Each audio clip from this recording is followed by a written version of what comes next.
E aí ficava atribuído tudo a uma pessoa, quando várias pessoas fizeram, mas a que eu acho que foi importante, teve importância maior, foi a noitada, pela persistência do bairro do Coutinho, que conseguiram manter isso durante 13 anos, E somando 617 espetáculos. Então era assim, vou botar agora pingos em todos os dias. Houve sim na década de 60 algumas incursões, pessoas que fizeram, né? A Teresa Aragão foi uma também que fez e tal, mas eu quero focar nessa que eu conheci, todas as outras são citadas, mas o foco, o propósito é a noitada que foi de 71 a 84. E Do baile do Coutinho. isso, eu ia perguntar agora para você. Você cita Bayer e Coutinho, que eu aprendi agora quem são, Bayer e Coutinho. Jorge Coutinho e Leonidas Bayer. Qual foi a importância destas duas pessoas em manter por 13 anos a noitada do samba no Rio de Janeiro, na Zona Sul, no meio do pessoal da classe média branca, carioca, por 13 anos, Jorge Coutinho e Leonidas Baia manteram essa noitada. Qual, então, foi a importância deles e também em ajudar você a fazer o filme? Olha, eu acho assim, a importância do Jorge Coutinho com a noitada, eu acho que vem até anterior à noitada, né? Pelas coisas que ele sempre primou em fazer pela nossa raça. Então a noitada não foi a primeira incursão de Coutinho no sentido de dar visibilidade ao negro e unir o negro. Né? Então ele tem essa ideia, montar o espetáculo, dirigir, chamar um artista, porque havia divisão de tarefa ali, né? E aí ele convida o Bayer. O Bayer estava na parte mais administrativa. Então eu fico imaginando, às vezes, que esforço você. Toda semana é uma produção nova. Embora a noitada de samba tivesse um elenco fixo, ela tinha um convidado. E esse convidado era uma nova produção. Você está entendendo? Isso aí já é um grande mérito. E quanto aos dois, pela importância da noitada, por o motivo que eu falei anteriormente. É dar visibilidade ao trabalho de grandes talentos e que as pessoas desconheciam. É proporcionar que estas pessoas tenham uma profissão digna, né? Que realmente se profissionalize. É fazer com que essas pessoas registrem os seus trabalhos, já que as gravadoras quiseram. Essas pessoas gravaram e hoje, se nós formos procurar em algum lugar, vamos encontrar um vinil com essas pessoas cantando, graças à noitada de samba.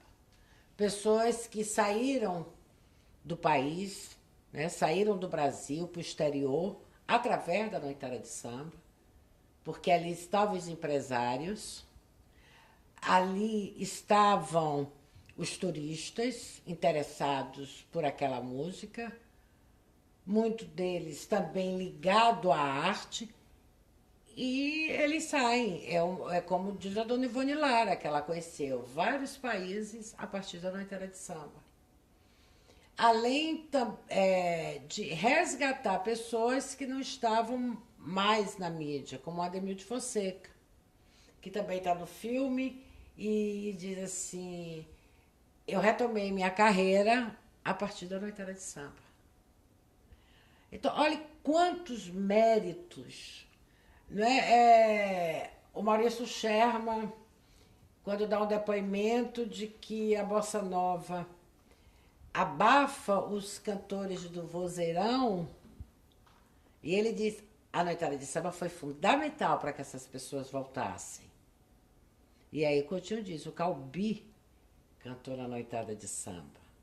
E o Calbi era o vozeirão que o Sherman fala que foi abafado. Era como se fosse, assim, uma coisa cafona, brega, né? A Ângela Maria, o Lupicínio Rodrigues, que tinham uma música popular brasileira diferente do que estava se ouvindo na época. Naquela época estava se ouvindo bossa nova e a força do rock que levou o nome lá no Brasil de Iê, Jovem Guarda, entendeu? O pessoal que tinha chegado da Bahia, o tropicalismo. Então estava numa fase que não era muito a do sambista, embora tivesse havido festivais onde se cantou o samba, mas não foram as músicas que ficaram dos festivais. Entendeu? Foram músicas de protesto, enfim. E quando você começou a tentar o patrocínio para o seu filme, você praticamente não conseguiu. Você conseguiu de uma empresa estatal que é a Petrobras.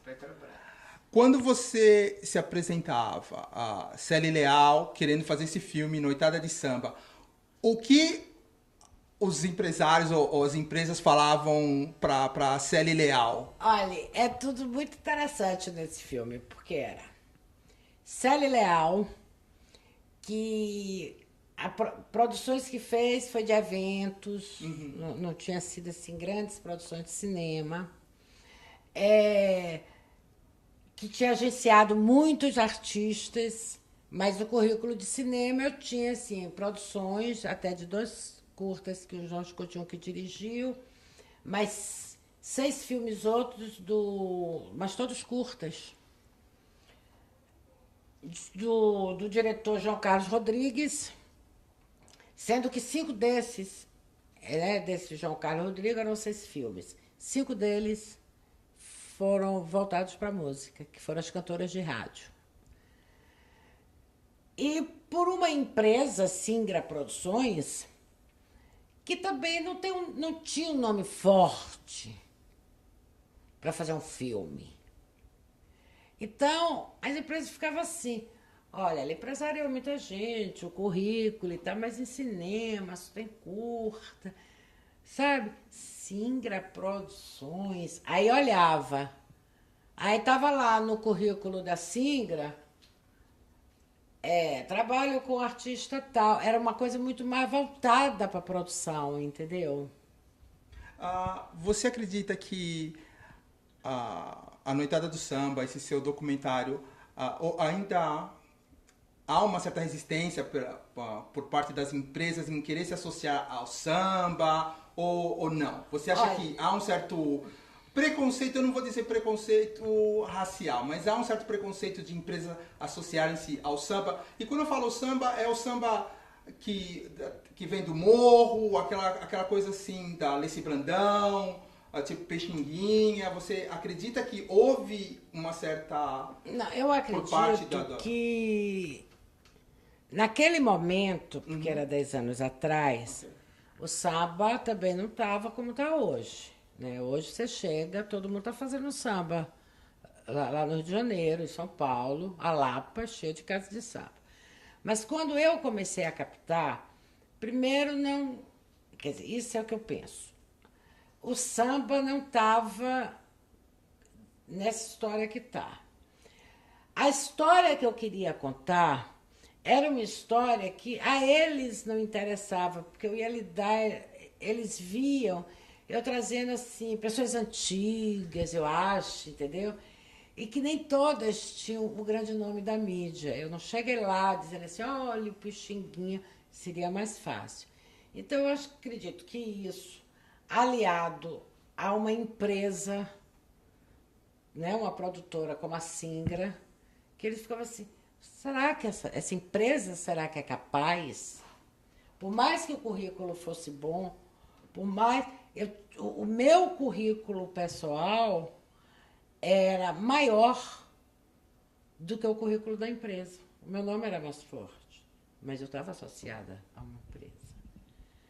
Entendeu? Então, eu acredito que tudo isso deve ter evitado que essa coisa viesse. Falando racionalmente. Agora, falando com a mentalidade espiritualista, com as coisas que eu acredito, né, que você falou, é filha de Ansã. Hoje eu vejo que não era o momento, por isso ninguém queria. O momento era agora. O momento foi esse. Porque ao longo desses anos, né, desses 10 anos, eu fui cada vez aprendendo mais, maturando mais, amadureci, descobri mais coisas, que muita coisa eu vivi na noitada no período que eu fiquei lá. Mas muita coisa veio a partir do que a gente foi estudando, vendo, mudando o projeto. Não, então eu tiro isso, boto aquilo, quem sabe, quer, vamos cortar. Isso também foi me dando mais força. E era o momento, não era aquele momento, era esse. Hoje eu vejo que os deuses, os orixás, estavam conspirando para que fosse em 2010 ele ficar pronto. E quando eu somo os números, é isso mesmo. Parabéns, o seu documentário é excelente, é sensacional. E em nome dos telespectadores, das pessoas que acessam o site Afropress, eu gostaria de agradecer imensamente pela sua participação, por ter esperado, porque eu sei que sua semana aqui em Nova York está super agitada, todo mundo requisitando, você dando entrevista, falando, mas eu agradeço imensamente a sua paciência também. Olha, Edson, eu que lhe agradeço muito por esse espaço que você está nos dando para que possamos falar do filme. Agradeço muito a sua companhia ao longo do dia que ficamos aqui, eu, o Jorge Coutinho e o Leonides Bayer. Foi muito bom tê-lo ao nosso lado, foi bom demais. Você nos apresentou muitas coisas maravilhosas lá numa Nova York, que eu já conhecia a cidade, mas você me apresentou coisas que eu desconhecia.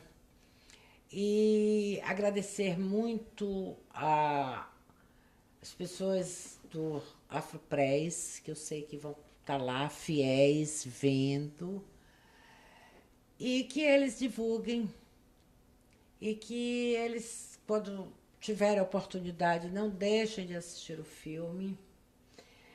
E deixar um abraço enorme para você, para a Núbia, sua filha, uma paixão, e para todo o pessoal que nos recebeu também, e pedindo que a Afropress continue fazendo esse trabalho. Você sabe que eu acompanho o seu trabalho, né?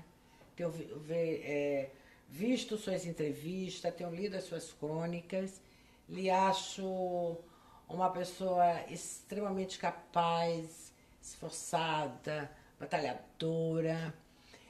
E somos irmãos. E essa irmandade nossa é a irmandade que temos com a Afropress, né? Somos todos irmãos, não é verdade, Afropress? Obrigada. Esta foi a Celi Leal para o site Afropress. Só há uma grande maçã no planeta e ela se chama Nova York. Até a próxima.